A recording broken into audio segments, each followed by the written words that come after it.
Hello વિદ્યાર્થી મિત્રો, નમસ્કાર. તો આજે આપણે ધોરણ 6 થી 12નો સિરીઝમાં બીજા ચેપ્ટરમાં આદિમાનવથી સ્થાયી જીવનની સફળ ચેપ્ટરની શરૂઆત કરવાના છે. બરાબર, હિસ્ટ્રી ચેપ્ટરનું આ બીજું ચેપ્ટર છે. બરાબર, આ લેક્ચર નંબર 2. જેને પણ લેક્ચર 1 જોવાનું બાકી હોય એ આઈ બટન પર અથવા તો પ્લેલિસ્ટમાંથી જોઈ શકો. બરાબર, ચલો તો શરૂઆત કરીએ આપણો લેક્ચર નંબર 2. બરાબર, ચલો તો ચેપ્ટરનું નામ છે આદિમાનવથી સ્થાયી જીવનની સફળ. શું છે? આદિમાનવથી સ્થાયી જીવનની સફળ. તો આદિમાનવ એ વખતે વર્ષો પહેલાં કઈ રીતના જીવન જીવતો હતો એના આપણને અત્યારે પુરાવા મળેલા છે. બરાબર, એની આપણે ચર્ચા કરવાની છે. બરાબર, આદિમાનવ કેવા કપડાં પહેરતો હતો, કેવું ખાવાનું ખાતો હતો, કઈ જગ્યાએ રહેતો હતો, એ બધી ચર્ચા આપણે કરવાની છે. બરાબર, ચલો તો શરૂઆત કરીએ આપણા આજના લેક્ચરની. બરાબર, ચલો તો શરૂઆત કરીએ આદિમાનવનું ભટકતું જીવન. આદિમાનવનું ભટકતું જીવન શું છે? આદિમાનવનું ભટકતું જીવન. તો વર્ષો પહેલાં 20 લાખ વર્ષો પહેલાં આદિમાનવ ભટકતું જીવન જીવતા હતા. કેટલા વર્ષો પહેલાં? 20 લાખ 20 લાખ વર્ષો પહેલાં આદિમાનવ ભટકતું જીવન જીવતા હતા. એ વખતે આદિમાનવો ખાલી શિકાર કરવાનું અને ભોજન કરવાનું, બસ એમનો એ જ વ્યવસાય હતો. એના સિવાય બીજો કોઈ વ્યવસાય હતો નહીં. શિકાર કરવાનો અને એનો ખાવાનો. કાચું માંસ ખાતા હતા પહેલાં શરૂઆતમાં તો. બરાબર, આ માનવીની આ અવસ્થાને શું કહેવામાં આવતું હતું? તો હન્ટર ગેધર. શિકાર કરવો અને એકઠું કરવું. શિકાર કરવાનો અને એનું પછી એકઠું કરીને પછી જમવાનું. બરાબર, આવું આદિમાનવનું પહેલાં શરૂઆતનું જીવન હતું, ભટકતું જીવન. બરાબર, પછી ધીરે ધીરે પરિવર્તન આવતું રહ્યું. બરાબર, એમ એનો થોડો માનસિક વિકાસ થવા મળ્યો. બરાબર, પછી એ ભટકતા જીવનમાં તે ખોરાકની શોધ માટે અલગ અલગ જગ્યાએ સ્થળાંતર કરતો હતો. થોડા દિવસ અમુક જગ્યાએ આ જગ્યાએ હોય તો પછી થોડા દિવસો પછી અલગ જગ્યાએ જતું રહેતું હતું. બરાબર, એમ ભટકતું જીવન જીવતો હતો. જ્યાં ખાસ કરીને પાણી જ્યાં હોય ત્યાં એ રહેવાસ કરતો હતો. બરાબર, પછી આપણા ભારતમાં પણ આદિમાનવના વસવાસના સ્થળો મળી આવે છે. તે કઈ કઈ જગ્યાએ રહેતા હતા એવા સ્થળો ભારતમાં પણ મળી આવે છે. તો આપણે એની ચર્ચા પણ કરીશું આગળ. બરાબર, તો એ આદિમાનવ શિકાર કરવા માટે કયા કયા પદાર્થનો ઉપયોગ કરતો હતો? તો ખાસ કરીને પથ્થરનો ઉપયોગ કરતો. જેમ કે અણીદાર પથ્થર હોય એને લાકડી વડે બાંધીને પછી એનો શિકાર તરીકે ઉપયોગ કરતો હતો. બરાબર, શિકારના શસ્ત્રો તરીકે. આ જો આ ફોટામાં દેખાય છે એ બધા પાષાણ યુગના હથિયારો છે. પાષાણ યુગ મતલબ શું થાય? તો પથ્થરના ઓજારો, પથ્થરના હથિયારો. પથ્થરના હથિયારોથી બનાવવામાં આવતું હથિયાર એને કહેવાય પાષાણ યુગીન હથિયારો. શું કહેવાય? પાષાણ યુગીન હથિયારો. પાષાણ એટલે પથ્થર. બરાબર, ચલો પડી ખબર? તો પથ્થર અથવા લાકડાના હથિયારોનો ઓજારોનો ઉપયોગ કરતો હતો. બરાબર, ચલો તો એવી ટેકનોલોજી પથ્થરનો ઉપયોગ કરીને જે બનાવવામાં આવતું હતું એને કહેવાય છે પાષાણ યુગીન હથિયારો. ચલો તો હવે જોઈએ આપણે ભારતમાં પાષાણ યુગ કાલીન માનવ વસાહતનો નકશો. તો એ કઈ કઈ જગ્યાએ રહેતો હતો એ જોઈએ. આદિમાનવના વસવાટના સ્થળો, ભારતમાં મળી આવેલા આદિમાનવના વસવાટના સ્થળો. ચલો એ જોઈએ. ચલો તો આ છે ભારતનો નકશો. બરાબર, જોયો તો જો કઈ કઈ જગ્યાએ આ માનવ રહેતા હતા શરૂઆતમાં, એના અવશેષો ક્યાંથી મળેલા છે એની જોઈએ, ચર્ચા કરીએ. તો પહેલાં છે જો એક આ છે બુર્જહોમ. ક્યાં આવેલું છે? તો જમ્મુ કાશ્મીરમાં. બરાબર, જમ્મુ કાશ્મીરમાં બુર્જહોમ. યાદ રાખજો કયું સ્થળ? બુર્જહોમ. ઝૂમ કરીને બતાવું તમને.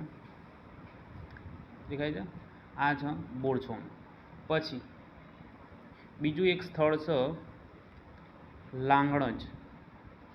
આ છે ગુજરાતમાંથી મળી આવેલું છે. ક્યાંથી મળી આવ્યું છે? ગુજરાત. પછી આ છે બીજું ભીમબેટકા. આ ભીમબેટકાની ગુફા આવેલી છે. ત્યાં પણ માનવીના અવશેષો મળેલા છે. બરાબર, આ ક્યાં આવેલું છે? તો મધ્યપ્રદેશમાં આવેલું છે. બરાબર. ચલો પછી આ એક ચિરાદ, આ બિહારમાં મળી આવ્યું છે. ક્યાંથી મળી આવ્યું છે? બિહાર. પછી આ કોરડી હવા અને મહાગઢા, આ બંને યુપીમાંથી મળી આવ્યા. યુપી એટલે કે ઉત્તર પ્રદેશમાંથી મળી આવેલા છે. બરાબર. પછી બીજું એક સ્થળ છે આ ઇનામ ગામ. આ ઇનામ ગામ છે મહારાષ્ટ્રમાંથી મળી આવ્યું છે. ક્યાંથી? મહારાષ્ટ્ર. પછી આ કોરનુલ ગુફાઓ, આ છે આંધ્રપ્રદેશમાંથી. બરાબર. આ બધા જે સ્થળો જે મેં રાઉન્ડ કર્યા એ બધા સ્થળો આદિમાનવના સ્થળો છે. ત્યાંથી આપણને અવશેષો મળી આવે છે. કયા કયા અવશેષો? જેમ કે એ ગુફામાં રહેતા હતા. ખાસ કરીને આદિમાનવ ક્યાં હતા? ગુફામાં. ગુફામાંથી અલગ અલગ પ્રકારના ચિત્રો મળી આવે છે. એથી આપણને ખ્યાલ આવે છે કે આદિમાનવનું વસવાટનું સ્થળ આ હતું. બરાબર. ચલો તો હવે જોઈએ આપણે આગળ. ઓકે, ચલો આ થઈ ગયો આપણો નકશો. ચલો કયા કયા? એક જમ્મુ કાશ્મીરમાં આવી છે, ગુજરાતમાં, મધ્યપ્રદેશ, બિહાર, યુપી અને મહારાષ્ટ્ર, આ ઉપરના સ્થળો. પછી એક આ કોરનુલની ગુફાઓ. બરાબર. આટલા સ્થળોએ આદિમાનવના અવશેષો મળી આવેલા છે. બરાબર. ચલો તો હવે જોઈએ આપણે આગળ.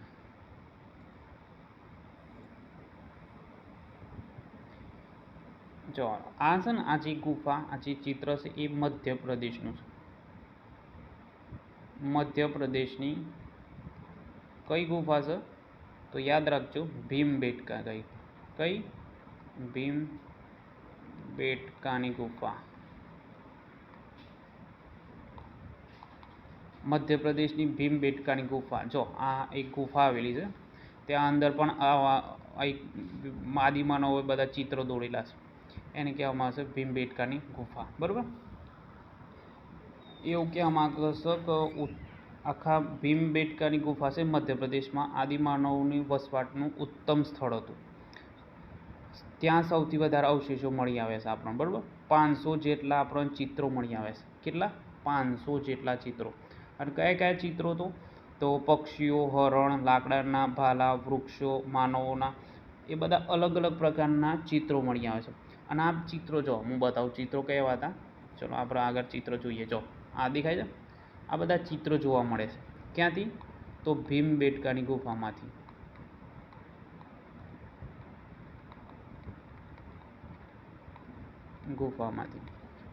ભીમબેટકાની ગુફામાંથી આપણને ભીમ લખી દઉં, સોરી હોય ભીમ આવે. એક મિનિટ.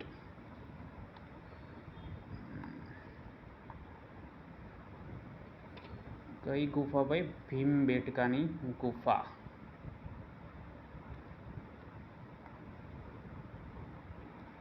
ચલો પડી ખબર? ભીમબેટકાની ગુફા ક્યાં આવી છે? તો મધ્યપ્રદેશમાં. તો આ પ્રકારના ચિત્રો જોવા મળે. જો દેખાય છે? આ કોક દોરેલું છે બધું. પ્રાણીઓના ચિત્રો દોરવામાં આવેલા છે. દેખાય છે? તો આ બધા ચિત્રો દોરવામાં છે. અને આ ચિત્રો બધા કયા રંગોથી? તો પ્રાકૃતિક રંગોથી. કયા રંગોથી? તો પ્રાકૃતિક રંગોથી દોરવામાં આવેલા છે. બરાબર. તો યાદ રાખજો. તો આ ગુફા ક્યાંથી મળી આવી છે? તો પહેલાં તો મધ્યપ્રદેશમાં ભીમબેટકાની ગુફામાં. અને કેટલા ચિત્રો મળી આવે છે? તો 500 જેટલા ચિત્રો. ચલો આપણે લખી નાખીએ આપણા. ચલો પહેલી ગુફા કઈ મળી ભાઈ આપણને? મધ્યપ્રદેશમાં. મધ્યપ્રદેશ. કઈ ગુફા? તો ભીમબેટકા. ભીમબેટકા ગુફા. શું શું મળી આવ્યું છે? તો ચિત્રો મળી આવે છે. શું મળી આવ્યું છે? ચિત્રો. કેટલા ચિત્રો મળી આવે છે? તો 500 જેટલા ચિત્રો મળી આવે છે. કેટલા? 500 જેટલા ચિત્રો મળી આવે છે. અને આ ચિત્રોમાં કયા કયા? તો ચિત્રોમાં કયા કયા? પક્ષીઓના, પ્રાણીઓના, બરાબર, આ પ્રકારના ચિત્રો જોવા મળે છે. બરાબર. પછી વૃક્ષોના, અલગ અલગ પ્રકારના ચિત્રો જોવા મળે છે. બરાબર. એવું કહેવામાં આવે છે કે આદિમાનવોમાં સૌથી ઉત્તમ સ્થળ આ ભીમબેટકાની ગુફા હતી.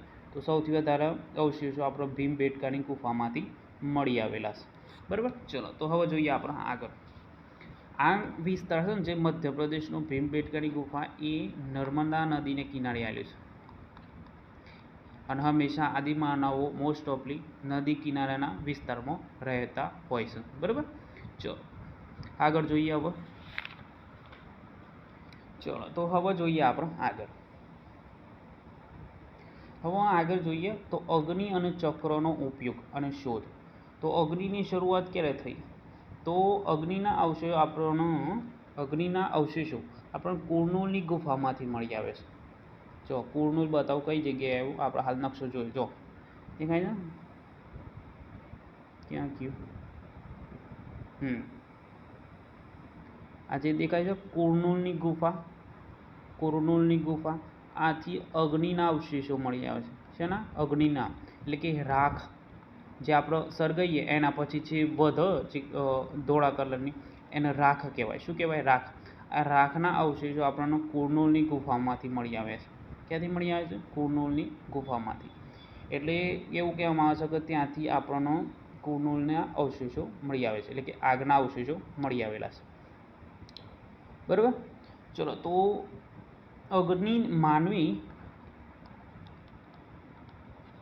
અગ્નિથી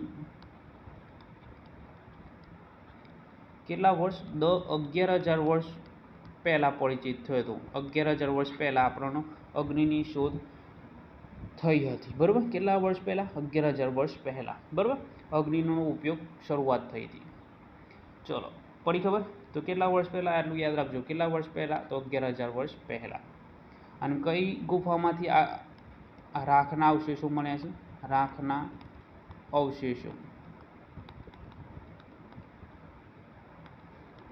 અવશેષો મળ્યા છે આપણને કુર્નૂલની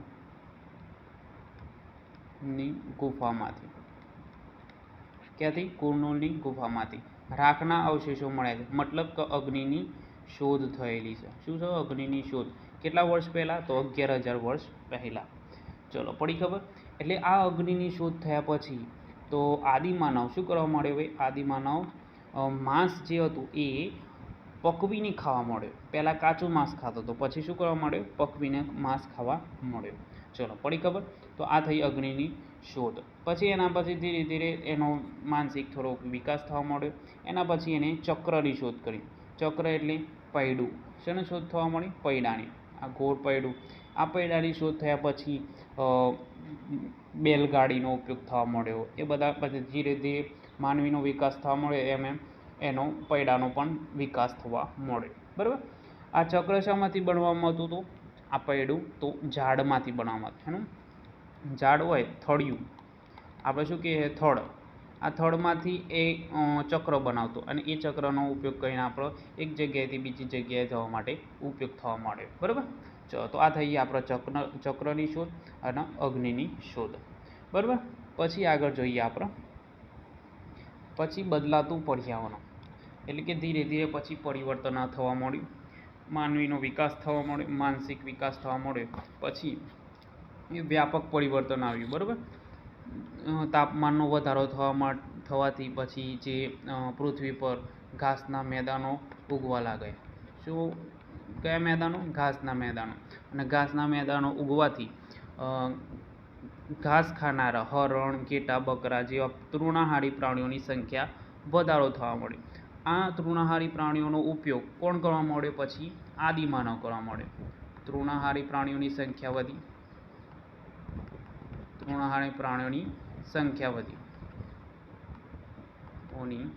સંખ્યામાં વધારો.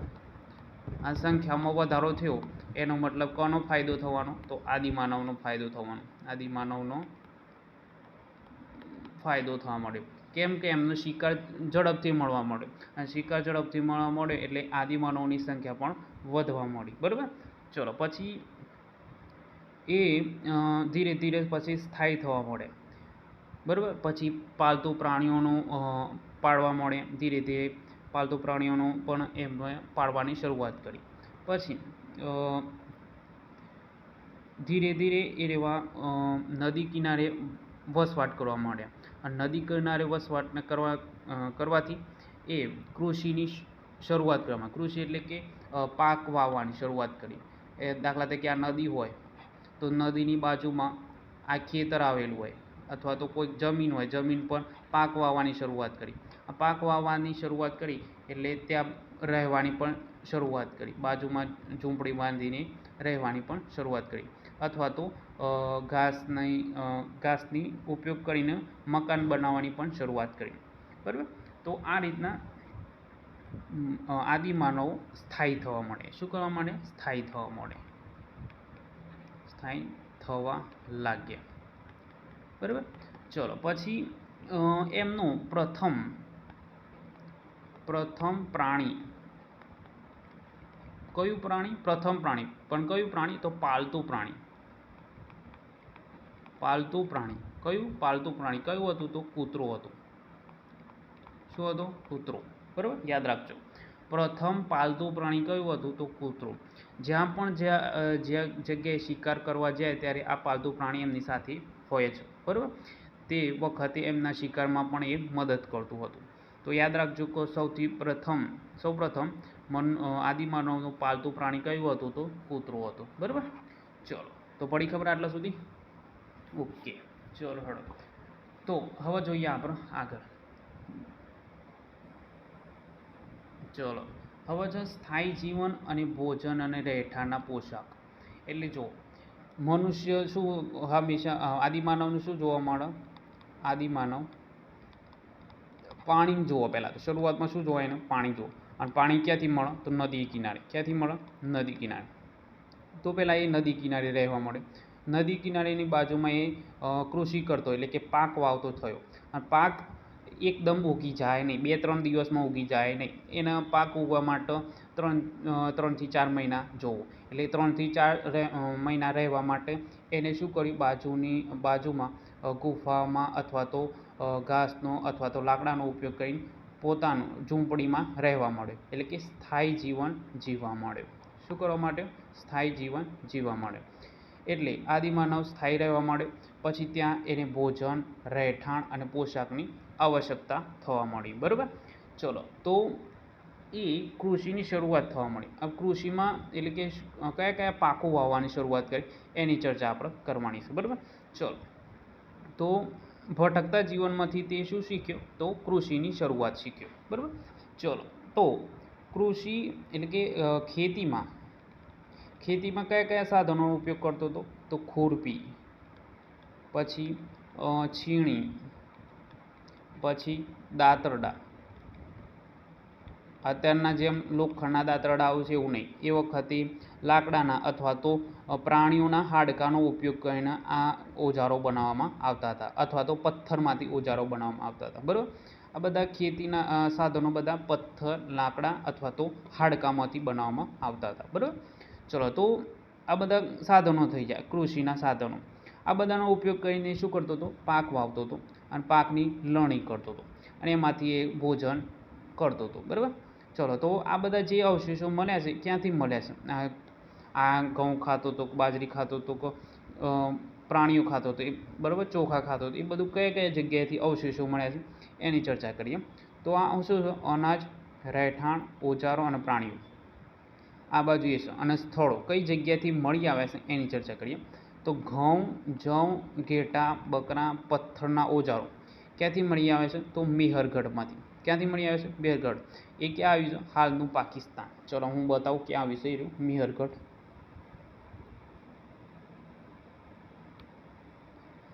ચલો, જો દેખાય છે આ બાજુ ખૂણામાં? આ રહ્યું મેહરગઢ. ક્યાં આવ્યું છે ભાઈ? પાકિસ્તાન. આ બાજુ જે દેખાય છે આ બધો આખો વિસ્તાર છે એ કયાનો છે? પાકિસ્તાનનો છે. આ આપણો પાડોશી દેશ. બરાબર, પાકિસ્તાન. તો ક્યાં છે? મેહરગઢ, પાકિસ્તાનમાં બાજુમાં. ચલો, પછી બીજો કયો વિસ્તાર હતો?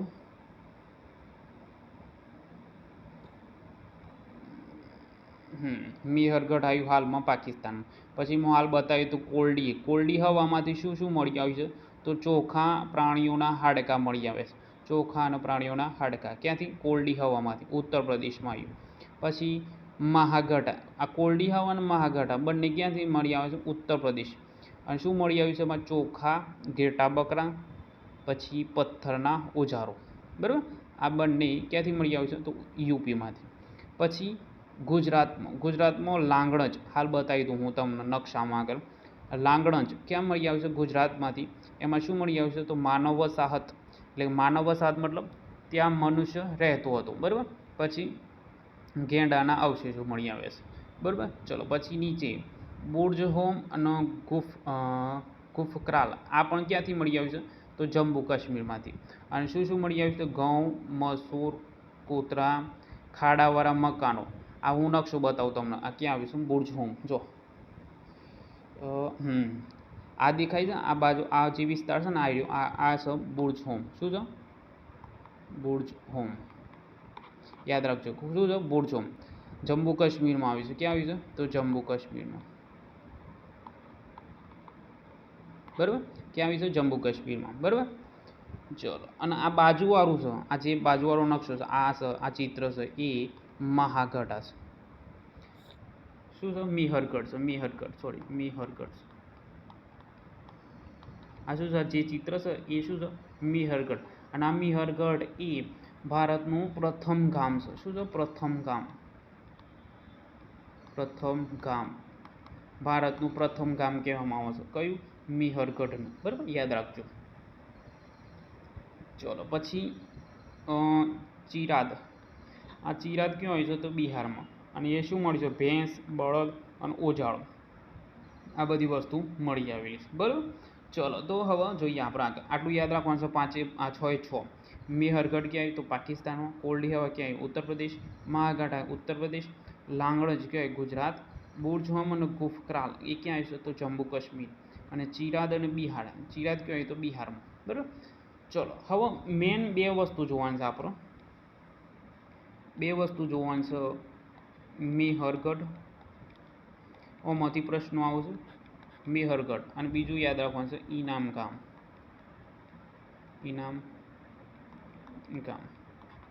આ બે સ્થળો યાદ રાખવાના છે, મિહરગઢ અને ઈનામ ગામ.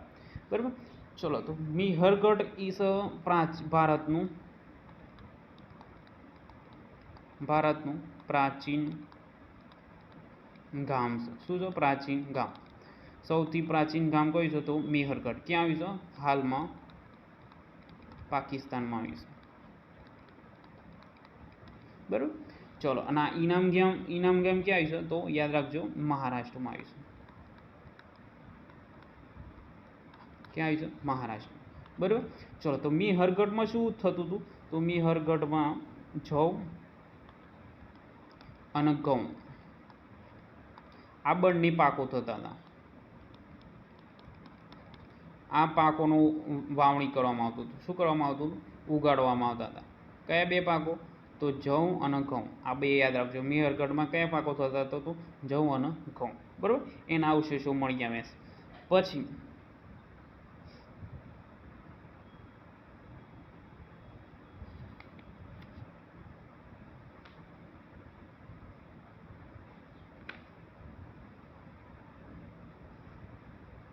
પછી ઓમાં યાદ રાખજો, ઈનામ ગામમાં મળી આવે છે જવ અને બાજરી. ઓમાં જવ અને ઘઉં કયા પાકો? મિહરગઢમાંથી. અને જવ અને બાજરી એ કયા ગામમાંથી? તો ઈનામ ગામમાંથી. બરાબર, ચલો બસ તો આટલું યાદ રાખવાનું છે તમારે. બરાબર, પછી બીજું છે મિહરગઢમાં બીજું શું મળી આવ્યું છે? તો દફન વિધિ જોવા મળી છે. શું મળી છે? દફન વિધિ. દફનાવવામાં આવતા. બરાબર, ચલો પછી બીજું તો કંઈ છે નહીં. બરાબર, હા. અને હા, મિહરગઢમાં ઘોડો કેવા હતા? ઘર બધા લંબચોરસ. કેવા હતા? લંબચોરસ. જ્યારે ઈનામ ગામમાં મકાન કેવા હતા? મકાન હતા ગોળાકાર. કેવા હતા? ગોળાકાર. ચલો, પડી ખબર? કમ્પ્લીટ. તો આટલું યાદ રાખવાનું છે. શું શું જોયું આપણે? ચલો ફરીથી જોઈ લઈએ. તો મિહરગઢ, ઈનામ ગામ આ બે સ્થળો યાદ રાખવાનું છે. મિહરગઢ ક્યાં આવ્યું? તો પાકિસ્તાનમાં. ઈનામ ગામ ક્યાં આવ્યું? તો મહારાષ્ટ્રમાં. બરાબર, પછી ભારતનું પ્રાચીન ગામ કયું છે? તો મિહરગઢ. જવ અને ઘઉં ક્યાંથી મળી આવે છે? તો મિહરગઢમાંથી.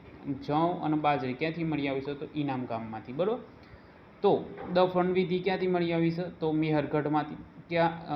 ઘોડો કેવા હતા? મકાન કેવા હતા? તો લંબચોરસ હતા. કેવા હતા? લંબચોરસ. અને ઈનામ ગામમાં કયા પ્રકારના મકાન હતા? તો ગોળ. કેવા હતા? ગોળ. ચલો, પડી ખબર આટલા સુધી? ઓકે, ચલો હવે આનો આપણે ટેસ્ટ લઈ લઈએ. ચલો ટેસ્ટમાં જોઈએ શું હતું. હા, એક યાદ રાખજો, ઇનામ ગામનું આ ચિત્ર મહારાષ્ટ્રમાં આવ્યું. ક્યાં આવ્યું? મહારાષ્ટ્રમાં. બરાબર. ચલો ઓકે, ચલો હવે જોઈએ આપણો ટેસ્ટ MCQ. ચલો MCQમાં છે આદિમાનવનું જીવન કેવું હતું. તો આદિમાનવનું જીવન કયું હતું ભાઈ? એ ભટકતું જીવન, સ્થાયી જીવન, નગર વસાહતનું જીવન કે ગ્રામીણ વસાહતનું જીવન. તો આદિમાનવનું જીવન કેવું હોય ભાઈ? ભટકતું જીવન. કેવું હતું? ભટકતું જીવન. બરાબર. ચલો પછી કેવું હતું ભાઈ? ભટકતું જીવન. બીજો પ્રશ્ન, આદિમાનવનું શિકાર કરવા માટે કયા સાધનનો ઉપયોગ કરતા ન હતા? શું છે લખ્યું છે? ન હતા. તો બંદૂક, હાડકાના હથિયારો, પથ્થરના હથિયારો, લાકડાના હથિયારો, આ બધાનો ઉપયોગ કરતો હતો. લાકડાનો, પથ્થરનો, બધાનો ઉપયોગ કરતો હતો, જ્યારે બંદૂકનો ઉપયોગ કરતો નહોતો. તો જવાબ શું આવવામાં? ઓપ્શન નંબર એ. ચલો, ભીમબેટકા કયા રાજ્યમાં આવી છે? ભીમબેટકા કયા રાજ્યમાં આવી છે? તો ભાઈ મધ્યપ્રદેશમાં. કયા રાજ્યમાં આવી છે? મધ્યપ્રદેશમાં. ચલો પછી ચોથો પ્રશ્ન, સ્થાયી જીવનથી આદિમાનવે કેવી પ્રવૃત્તિઓ શરૂ કરી? ન હતી. સ્થાયી જીવનથી આદિમાનવે કેવી પ્રવૃત્તિ કરી ન હતી શરૂઆત? તો કૃષિની શરૂઆત કરી હતી. હા, કરી હતી. પશુપાલનની? હા. અનાજ સંગ્રહ કરી હતી. હા, પણ ઉદ્યોગો ચાલુ કર્યા નહોતા.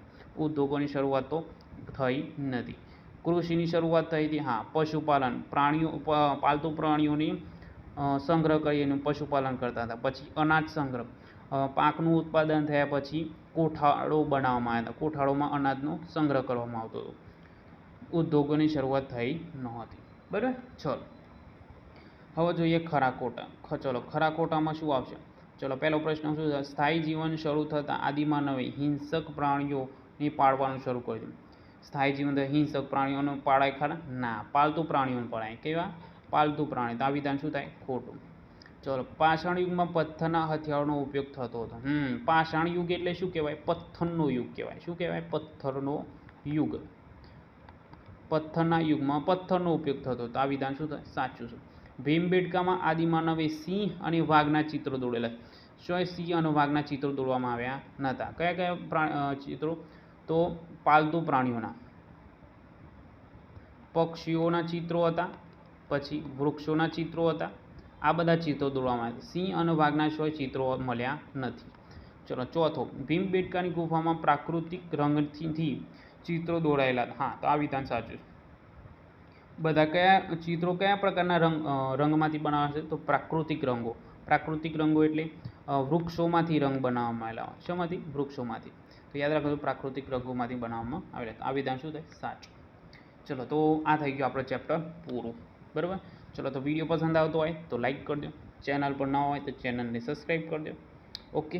ચલો, તો મળીએ આપણે નવા લેક્ચરમાં. ઓકે. ચલો, ચેપ્ટર નંબર 3 હશે આગળનું લેક્ચર. બરાબર. ચલો, થેન્ક યુ. આભાર.